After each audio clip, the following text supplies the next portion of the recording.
Gracias por continuar con nosotros. La semana próxima, una delegación estadounidense encabezada por Roberta Jacobson, secretaria adjunta del Departamento de Estado, visitará Cuba. Aunque originalmente era una visita programada para conversaciones migratorias, será la continuación de las negociaciones que buscan poner fin a medio siglo de tensión entre ambos países. En una cobertura histórica, Sistema TV Informa es el único canal de televisión puertorriqueño en llegar a Cuba tras el anuncio de la normalización de las relaciones diplomáticas. Fue la compañera Marderi Jusino la que estuvo allí. Estuvimos varios días de diciembre, pasamos la Nochebuena y la Navidad en Cuba, así que fue sumamente interesante ver las reacciones y medir el pulso de los cubanos allá en esa vecina isla. De hecho, con el potencial restablecimiento de las relaciones diplomáticas entre Cuba y Estados Unidos, todo parece indicar que la sección de intereses de Estados Unidos en la Embajada de Suiza en Cuba, que es esta que tenemos aquí, se va a convertir en la embajada. Nos referimos precisamente a este edificio emblemático que se encuentra en el famoso Malecón de La Habana. Se mantuvo bajo custodia de Suiza desde 1961 tras la Revolución Cubana. Se abrió operaciones en 1977 nuevamente y con ese telón de fondo le presentamos la primera parte de la serie especial Cuba en Ruta al Cambio, una crónica de un viaje inesperado ante un anuncio inesperado que abre la posibilidad de que el muro de Berlín cubano se desvanezca.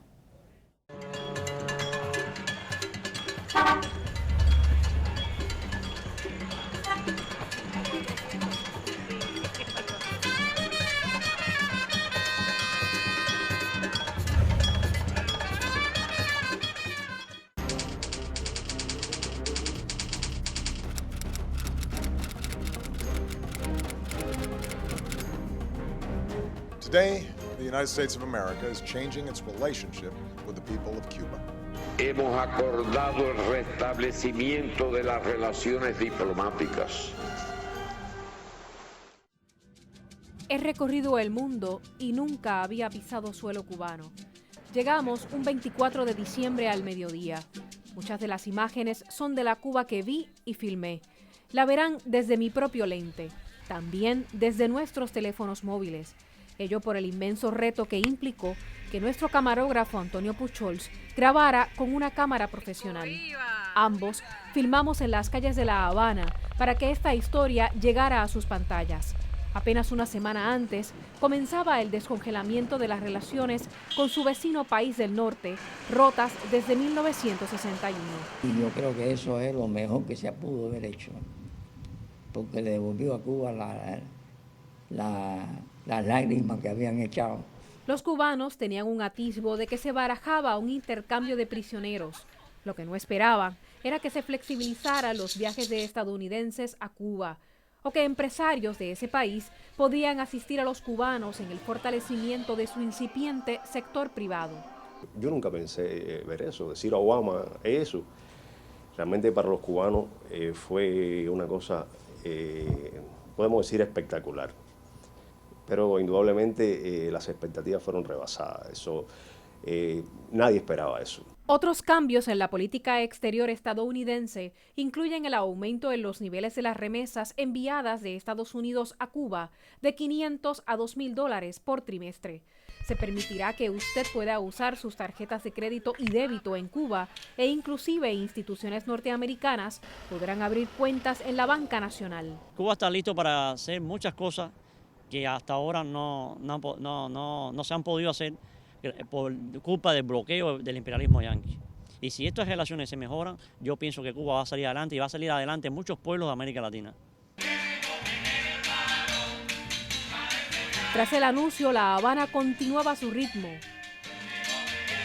aunque una gota de esperanza impregnaba las discusiones.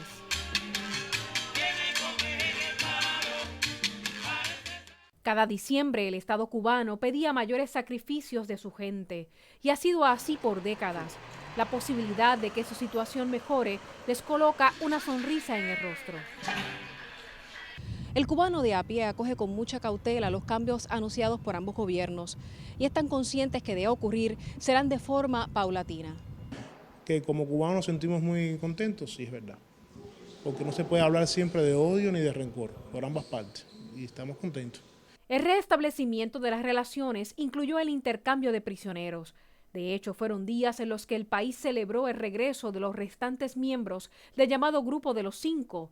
Esos fueron liberados el pasado 17 de diciembre. Antonio Guerrero, Gerardo Hernández y Ramón Lavaniño fueron convictos por espionaje en los Estados Unidos. El gobierno cubano los considera héroes. Incluye además la excarcelación de decenas de disidentes condenados en suelo cubano. Se abre un camino nuevo, una nueva etapa para Cuba, con esperanza, pero con mucho trabajo. Hay mucho que hacer todavía y hay mucho que hacer en el plano espiritual, ¿no? Transformar al hombre por dentro. Hay mucho que reconciliar, hay mucho que perdonarse. Hay mucho que sanar. Esta es una nueva historia que apenas comienza a escribirse. Pero en ese caso, excelente. Así es, y como se ha discutido ampliamente, la reanudación de las relaciones diplomáticas no supone, por lo menos todavía, la derogación de las leyes que articulan un bloqueo económico y financiero a Cuba. Esa facultad, como sabes, Ariel, solamente la tiene el Congreso de los Estados Unidos y no su presidente Barack Obama. La posibilidad de que termine el embargo hasta ahora es incierta. Mañana en la segunda parte de esta serie especial Cuba, en Ruta al Cambio, trabajada por el compañero fotoperiodista Torio Puchols, conozca la misión de Puerto Rico en Cuba, su función y por qué se le llama la única embajada no oficial de Puerto Rico en el exterior. Muy interesante, usted tiene que nuevamente sintonizar esta serie. Mucho éxito. Felicidades. Amigos, y en más sobre Cuba, hoy el gobierno del presidente de Estados Unidos, Barack Obama, informó que las nuevas normas que flexibilizan significativamente el embargo comercial sobre Cuba y facilitan los viajes de estadounidenses a la isla entrarán en vigencia mañana viernes. Esta flexibilización entra en vigor 3 días después que Estados Unidos confirmara la culminación de la liberación de 53 presos políticos, como había prometido La Habana. A partir de mañana será mucho más fácil para los norteamericanos viajar a Cuba siempre que cumplan con los requisitos establecidos. Ello no significa que no necesitarán solicitar una licencia para viajar a este país. Estas categorías incluyen viajes gubernamentales, medios de comunicación, centros de investigación, proyectos educativos, religiosos y médicos, entre otros. En paralelo, los agentes de viajes y las aerolíneas serán autorizadas a partir de mañana a suministrar viajes autorizados a la isla caribeña sin necesitar, como ahora, una licencia específica del Departamento del Tesoro. Las nuevas medidas también permitirán a los estadounidenses usar sus tarjetas de crédito en Cuba y las empresas podrán exportar algunas tecnologías. Asimismo, los viajeros podrán traer de regreso bebidas alcohólicas y tabaco por valor de hasta $100, lo cual significa que se elimina oficialmente la prohibición sobre los puros cubanos. Cosa más grande, caballero. Lo que comenzó como un proyecto político que busca la soberanía para Puerto Rico desde Cuba, con el tiempo se ha transformado en una sede en la que los puertorriqueños pueden acudir a buscar orientación. De esta forma, el delegado de la misión de Puerto Rico en Cuba es un facilitador para los boricuas que cada año van a Cuba a participar de intercambios culturales, educativos y hasta para aquellos que encuentran en el vecino país un alivio para sus condiciones de salud. A continuación, la segunda parte de la serie especial Cuba en Ruta al Cambio.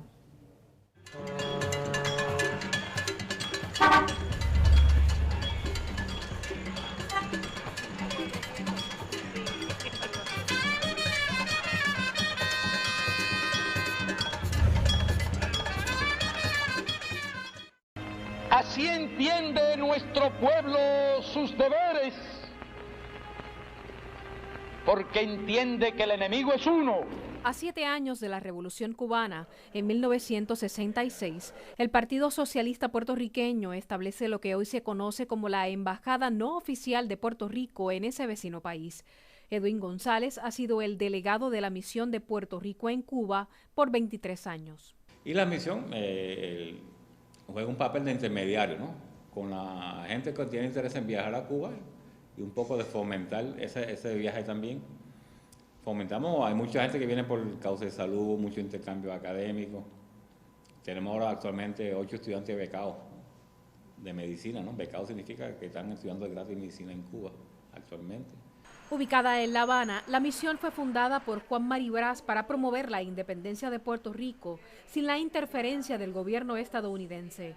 Es un espacio donde se imponen las figuras del nacionalismo puertorriqueño.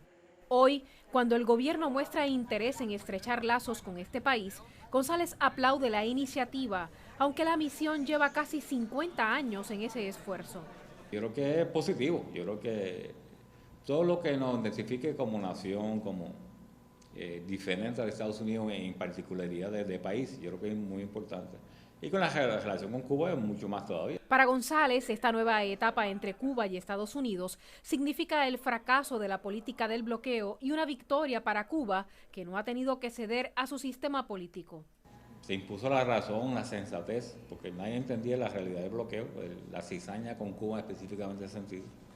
Prohibir que los ciudadanos norteamericanos viajen a Estados Unidos, ¿no? O sea, y cuando cada vez se incrementaba más el intercambio a través de las licencias otorgadas, pero iba en aumento y aumento la cantidad de norteamericanos viajando a Estados Unidos de diferentes formas, ¿no?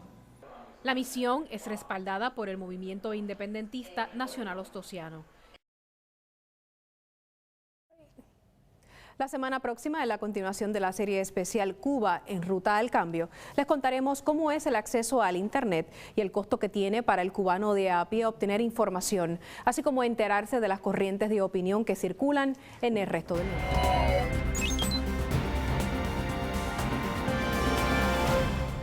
La historia nos dice que cuando tenemos acceso a todo tipo de corrientes de opinión y de información, se promueve un mercado libre de ideas. Por eso se dice que la información es poder. Y en el siglo XXI el Internet juega un papel fundamental, no solo en la promoción de cambios sociales y políticos, sino también en la competitividad de las economías. Precisamente el Internet es uno de los temas que han formado parte de las negociaciones entre Estados Unidos y Cuba. Pero ¿qué tipo de Internet tienen los cubanos? Veamos la tercera parte de la serie especial Cuba en Ruta al Cambio.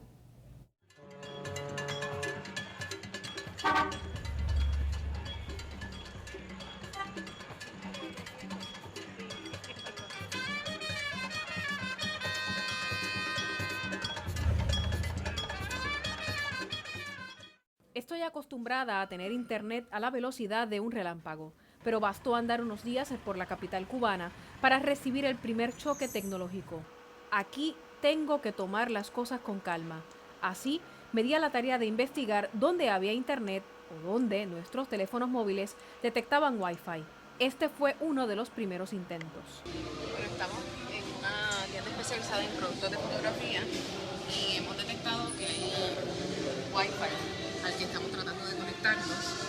Aparentemente es de esta lista de pasajes que tengo aquí al frente, pero aunque nuestro teléfono móvil se conecta al internet, no podemos accesar el internet.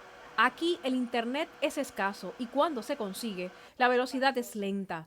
Miles de cubanos nunca han accesado la red cibernética, ni siquiera los más jóvenes. Esto porque, para empezar, no tienen una computadora cuya tenencia estuvo prohibida hasta el año 2008. Internet. ¿Ustedes tienen acceso a internet? No. ¿Les gustaría tener acceso a internet? Claro. ¿Tienen Facebook? Tampoco. ¿Saben lo que es Facebook? Más o menos. Hemos oído. ¿Has oído? ¿Nunca has visto Facebook? ¿Twitter? Tampoco, no sabemos nada de eso. ¿Saben o no saben qué? Hemos oído, pero nunca lo hemos visto ni... No, de verlo ni nada. ¿Han escuchado de YouTube? Hemos oído también, pero no se ve nada de eso. ¿Nunca te has metido en internet? Nunca. ¿Nunca? ¿Sabes lo que es Facebook? No, yo nunca me he metido en nada, no. Twitter, ¿sabes lo que es Twitter? No, lo he visto, sí, pero no de meterme, sí, no. Cuba es uno de los países con menor acceso a la red cibernética en el mundo. Apenas el 5% de la población se conecta a la web. De hecho, las críticas a esta situación han venido desde adentro. Estando en Cuba, fuimos alertados por una conferencia ofrecida a funcionarios del gobierno por el economista Juan Triana Cordoví, de la Universidad de La Habana. Tenemos que lograr que Internet la tenga la gente en la casa. Y después ustedes resuelven el otro problema, es un problema de ustedes. Para eso yo pago impuestos.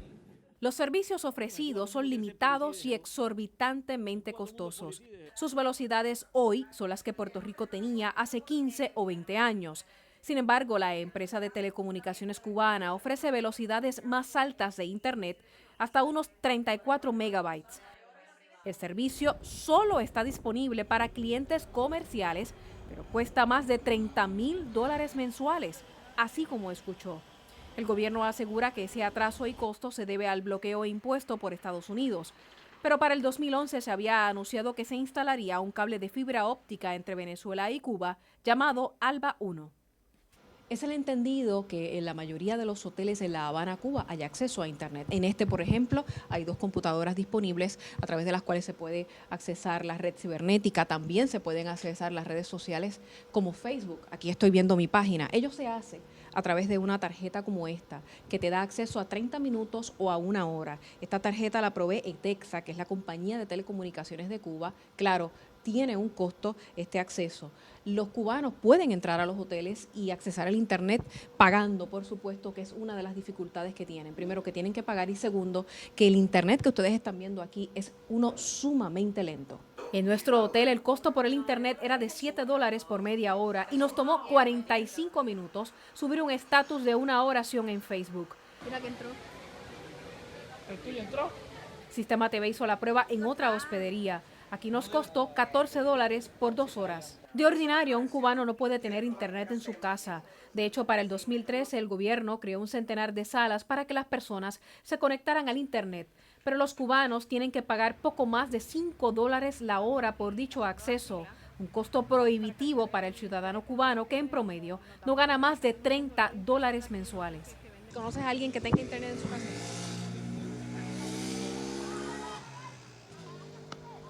No. ¿Te gustaría ver noticias de Europa? Sí, noticias de otros países, cosas que no nos llegan aquí casi siempre, y en Internet las puedes lograr. Como parte de la normalización de las relaciones con Cuba, Estados Unidos permitirá la exportación de productos y servicios que contribuyan a que los cubanos se comuniquen con el mundo. No, yo creo que Cuba ha demostrado que va hacia ese camino, ¿no? Pero como decía, a velocidad que ellos determinen. Además, se podrá establecer infraestructura de telecomunicaciones, una asignatura urgente para el Estado cubano que se encuentra en la era de la clave Morse en cuanto a distancia tecnológica con el resto del mundo, según las palabras del profesor Triana. Porque si yo no, para bajar un libro, necesito 4 horas o 5, o dejarlo bajando de madrugada en mi centro para tenerlo al otro día por la mañana, estoy perdiendo, compañero.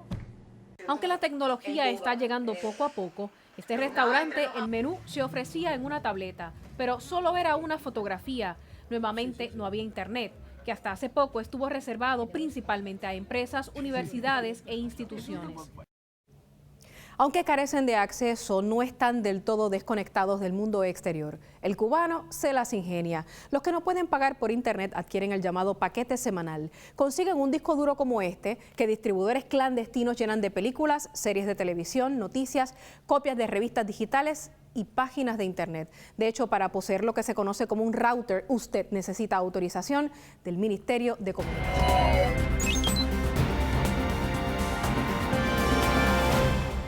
Como una sesión provechosa, aunque afloraron desacuerdos sobre algunos temas, así catalogó de la delegación cubana las conversaciones que iniciaron hoy con representantes del gobierno de Estados Unidos en La Habana. El subdirector para Estados Unidos del Ministerio de Relaciones Exteriores en Cuba, Gustavo Machín, dijo que el inicio del diálogo fue dedicado a la cuestión migratoria. El funcionario añadió que en el encuentro imperó la fluidez, apertura y enfoque constructivo. Sin embargo, el representante cubano sostuvo que afloraron diferencias de enfoque cuando su país expresó preocupación sobre la ley de ajuste cubano y su política de pies secos, pies mojados. Y es que para el gobierno cubano este es el principal estímulo para la emigración ilegal desde Cuba hacia Estados Unidos. Esta política establece que los cubanos que pisan territorio estadounidense pueden quedarse y, transcurrido un año, solicitar residencia permanente. Los cubanos se caracterizan por su inventiva para lograr que todas sus posesiones duren años o hasta décadas, ello por los retos económicos que enfrentan. Sin embargo, la actualización del modelo económico cubano ha propiciado el tímido nacimiento de una clase media cubana. Esto porque el Estado ha permitido el desarrollo de un incipiente sector privado. En la continuación de la serie especial Cuba, en Ruta al Cambio, le ofrecemos una mirada al día a día de los ciudadanos en La Habana.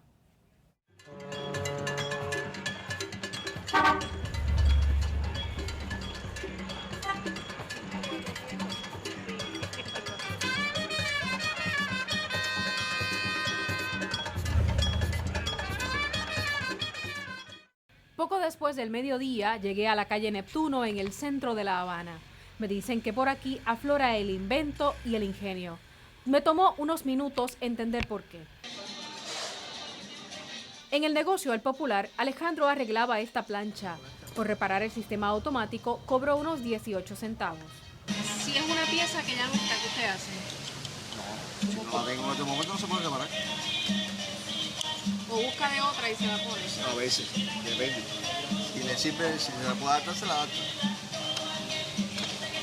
O sea que la gente no sale, no tiene dinero para comprarse una nueva, tiene que arreglar la que tiene. Sí, para darle vida útil. Se puede comprar nueva en la tienda también, pero bueno, le sale más caro. Aquí se arreglan desde abanicos, microondas. Por ejemplo, esta dama acudió a arreglar una olla arrocera. Unos negocios más abajo me encontré con un joven reparando celulares. Acá, reemplazar la pantalla de un iPhone cuesta $2. ¿Se puede vivir de eso? De eso, sí. ¿Se sobrevive o se vive? Se sobrevive.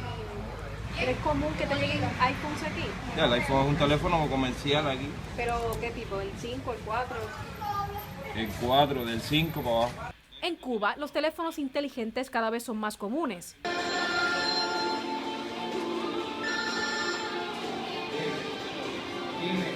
Aunque no puedan bajarse, ni mucho menos usarse, las aplicaciones, porque no cuentan con internet en sus móviles. Este vendedor ambulante recibió su móvil desde América del Sur. Este teléfono me lo trajo mi hermano. Vive en Chile. Nos despedimos de nuestro amigo para continuar serpenteando por las calles de La Habana hasta llegar al restaurante La Moneda Cubana. Mariela fue nuestra mesera. Su salario está basado en el % de lo que consumían los comensales de mesas atendidas.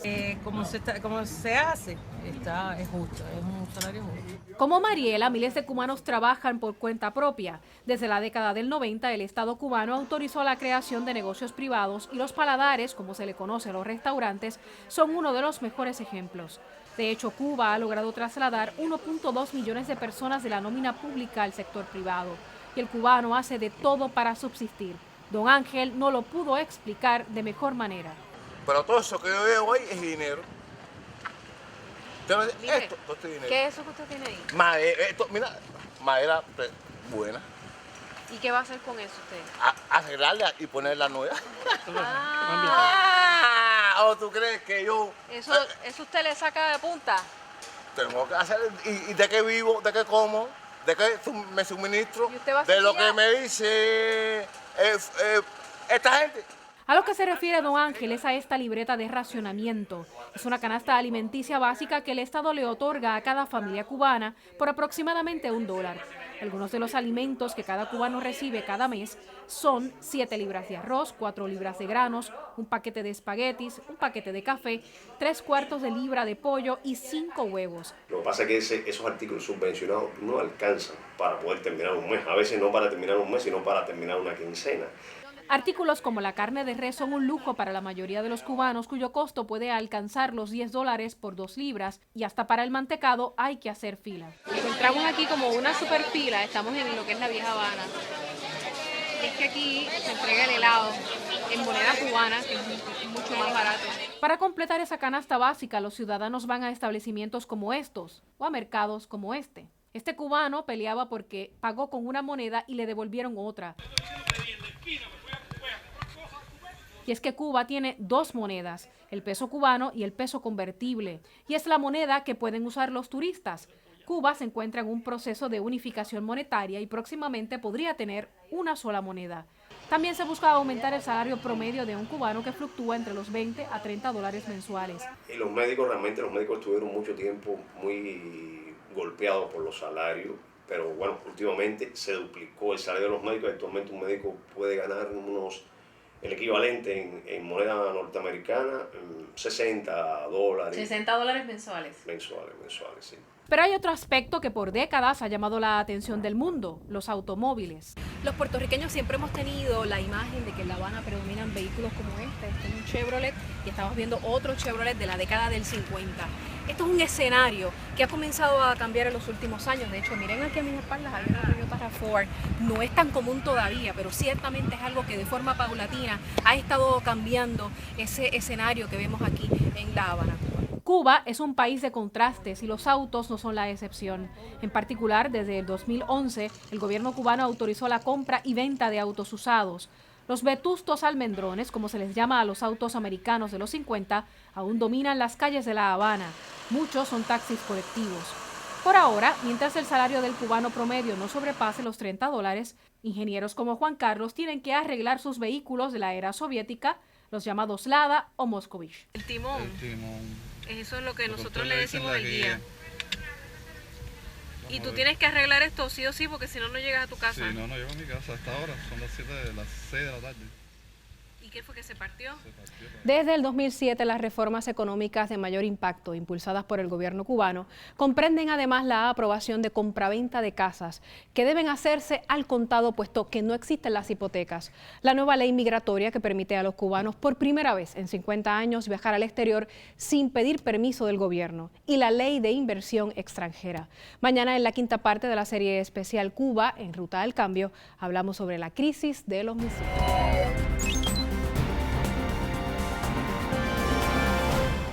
En 1961, a 2 años de la Revolución Cubana, ya Estados Unidos había roto relaciones diplomáticas con ese país. Sin embargo, el emplazamiento de misiles soviéticos en suelo cubano recrudeció las tensiones entre ambas naciones.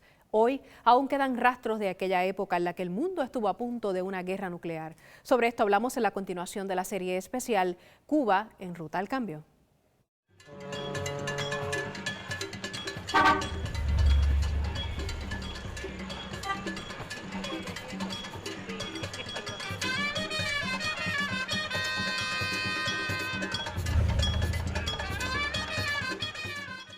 Esta hospedería guarda muchos secretos. Estoy en el Hotel Nacional, un emblemático edificio construido en el 1930, pero son sus exteriores los que capturaron mi atención. La cueva Taganana alberga las famosas trincheras y túneles tapiados, ubicados en lo que fue la batería de Santa Clara, construida originalmente por los españoles en el siglo XIX. Entonces, en 1962, cuando esos compañeros estuvieron aquí acuartelados, cuando la crisis, ¿qué es lo que hicieron? Le hicieron una obra arquitecta nueva y le pusieron, lo que tú te estás explicando, techo a estas trincheras.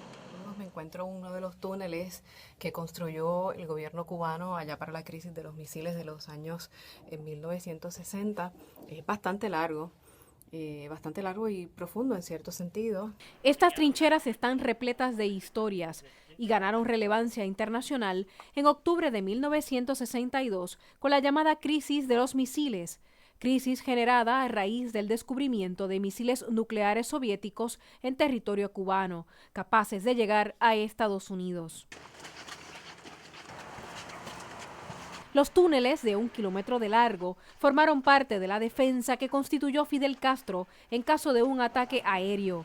Hoy es un museo donde se muestra al turista una cronología de la crisis que colocó al mundo al punto de una guerra nuclear. En el año 1962, cuando la crisis de los misiles, el hotel sirvió de cuartel general para esos compañeros que estaban aquí acuartelados aproximadamente 40 días. Y entonces el hotel acogió a esos compañeros aquí. También se exhibe un pedazo de avión espía U-2 derribado en suelo cubano. Por su valor histórico, esta zona ha sido declarada Patrimonio de la Humanidad por la UNESCO y es una visita obligada si se quiere conocer la versión cubana de lo que ellos llaman la crisis de octubre. De hecho, el 28 de octubre de 1962, la crisis de los misiles concluyó con el anuncio de que Rusia iba a desmantelar y trasladar estas poderosas armas a la Unión Soviética y con el acuerdo de que Estados Unidos no invadiría a Cuba. El embargo comercial, económico y financiero hacia Cuba ya había comenzado en 1960 y de hecho fue recrudecido precisamente en el 1962. El actual presidente de Estados Unidos, Barack Obama, como saben, ha pedido al Congreso que no controla que lo derogue. Mañana, en la conclusión de la serie especial Cuba en Ruta al Cambio, le echamos un vistazo al turismo en ese país y le presentamos argumentos finales. El turismo es uno de los pilares de la economía cubana. Según cifras no oficiales, sobre 3 millones de personas, mayormente canadienses y europeos, visitan la isla cada año. Pero para que usted o algún ciudadano estadounidense pueda visitar Cuba como turista, tiene que levantarse el bloqueo, a menos que vaya a participar de alguna actividad de índole educativa o cultural. Veamos algunos de los atractivos turísticos de La Habana.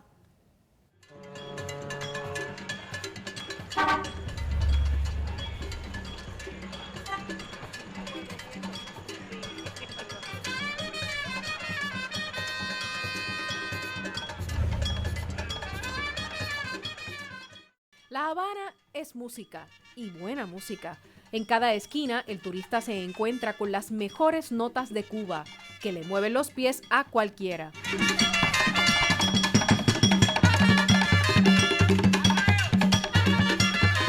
Poco después del mediodía, estos zanqueros capturaban la atención de decenas de turistas en La Habana Vieja. Por aquellos lares pudimos ver a don Eusebio Leal, el Ricardo Alegría cubano. Leal es el responsable de la impresionante restauración del casco histórico de La Habana, que contiene sobre 900 estructuras de valor histórico. Por esta zona también encontrará excelentes restaurantes que abundan en La Habana Vieja y los mojitos son el mejor acompañante. Zumo de limón.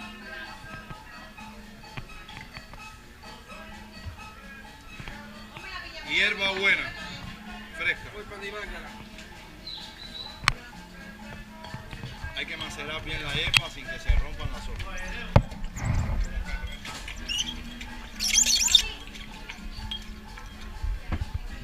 Déjame trabajarle, mano. Hielo. Hielito ahí. Ron blanco siempre. Y ese es el ron, la Habana Club. Habana. Que es un ron nacional. Ron nacional de Cuba. ¿Y eso que le estás echando qué? Agua con gas. Siempre agua con gas. Otro lugar donde puede pasarla bien y con buena música es el Floridita. Se dice que es uno de los lugares favoritos del escritor norteamericano Ernest Hemingway para tomar daiquiris.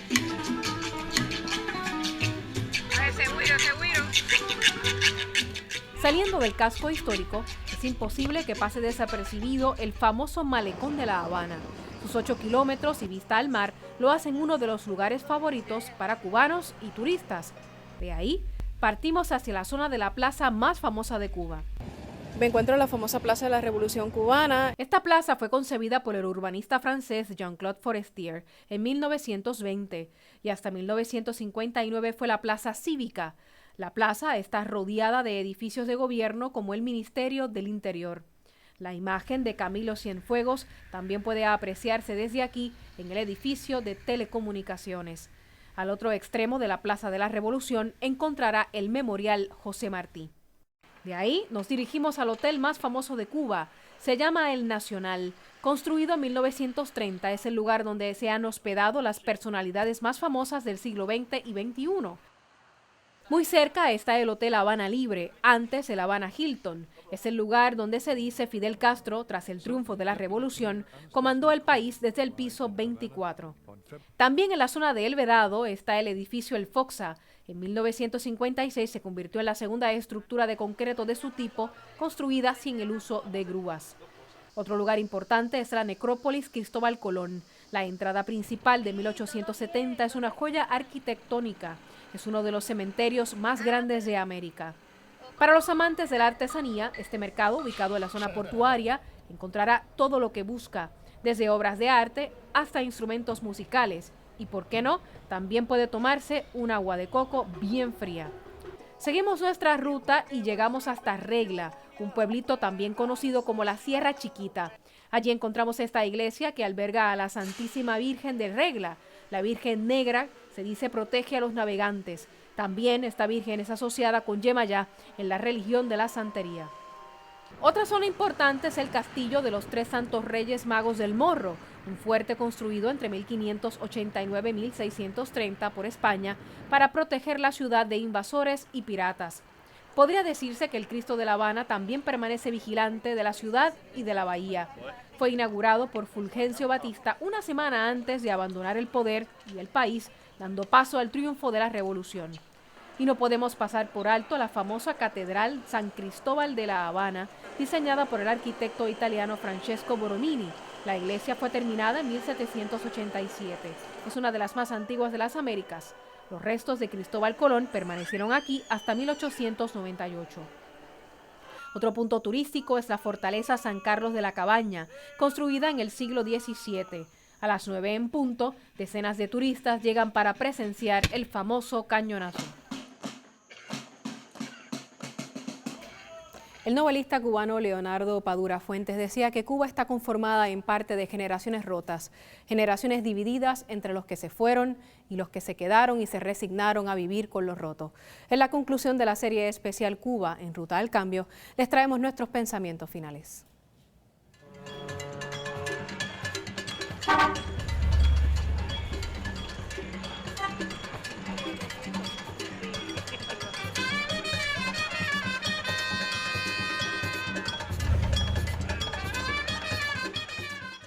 Cuba es una nación difícil de olvidar. Una vez la conoces, se te mete en las entrañas. Al inicio de esta crónica, les conté que había viajado el mundo. Hoy, les confieso que Cuba es uno de los países que más me ha impresionado. Sus caras, sus contrastes, sus vidas, las historias de familias rotas por la distancia. Ya bien lo decía doña Esperanza cuando la conocí un día de Nochebuena. Porque toda la familia están regadas, muy desunidas. Nosotros éramos 2 hermanos y yo tuve la dicha que Dios me dio de pedirle así: Dios mío, ayúdame a ver a mis hermanitos que vivían en Chicago. Ya uno se me murió, me queda otro y muchos sobrinos, pero era la unión. ¿Qué cubano no tiene una contraparte en el exterior? Un primo, un hermano. Creo que en todas las familias cubanas hay alguna persona que tenemos del lado de allá. Que se extraña, ¿verdad? ¿Cómo no? La familia mía, por ejemplo, se deshizo cuando mis familiares se fueron en los años 60, más nunca fuimos los mismos de antes. Por muchas décadas, miles salieron del país sin nada. Hoy pueden hacerlo sin aquellas restricciones. Iba un funcionario y te inventaría, es decir, tú tienes un televisor, tú tienes una lámpara, 2 lámparas de noche, tú tienes 6 platos, tú tienes 10 vasos, tú tienes una cazuela, todo 6 tenedores y 4 cucharas, por ejemplo. ¿Eso fue hasta el 2006? Eso, quizás por ahí, no sé, no recuerdo exactamente, pero por ahí, hasta ahí también. Pero fue reciente, sí, fue reciente. Es decir, eso es un lastre también que hemos arrastrado durante casi 50 años. Ahora los cubanos pueden salir de su país sin permiso previo del Estado. ¿Por qué regresan?, les pregunté. La respuesta es una sola: amor a la patria, a una nación cuyo sistema político y social poco a poco se ha visto obligado a ir evolucionando. Un ejemplo reciente es la Ley número 118 de Inversión Extranjera, cuya aprobación fue destacada por la televisión cubana. Primero aprobamos la política para la inversión extranjera. Después, basado en esa política, que además tiene un enfoque sectorial por primera vez, y pudimos definir en cada sector de la economía qué es lo que queremos hacer con el capital extranjero, aprobamos la Ley 118 y sus normas complementarias. En una ocasión conversaba yo con un funcionario del Estado y me dijo: es que hemos querido tomar el cielo por asalto, o quisimos tomar el cielo por asalto, pero el cielo no hay quien lo tome por asalto. Tú puedes tener muy buenas intenciones, pero debes tratar de pensar de que tu pensamiento solo no vale. Vale el pensamiento de aquellos que se van a ver afectados por esas medidas que tú has tomado. La Cuba que vi es la que trabaja, la que sueña, la que no ha dejado de luchar, dueña de su propio destino. Nosotros creo que debemos abrirnos mucho más al mundo. Y abrirnos al mundo, y el que venga, por ejemplo, a... Pero ese que venga de afuera tiene que respetar. Oh, evidentemente, claro. Que hay una Las reglas las ponemos nosotros. Han pasado 26 años desde la caída del bloque soviético. Mr. Gorbachev, tear down this wall. Solo el tiempo dirá si el muro de Berlín cubano se desvanecerá, si cae pedazo a pedazo, si la política y la diplomacia logran humanizarse y ver el rostro y corazón de los hermanos cubanos. Como bien escribió Lola Rodríguez de Tío, Cuba y Puerto Rico son de un pájaro las 2 alas, reciben flores o balas en el mismo corazón. Cuba y Estados Unidos se encuentran en medio de una encrucijada histórica y tomará algún tiempo conocer si los diálogos entre ambos países rendirán frutos.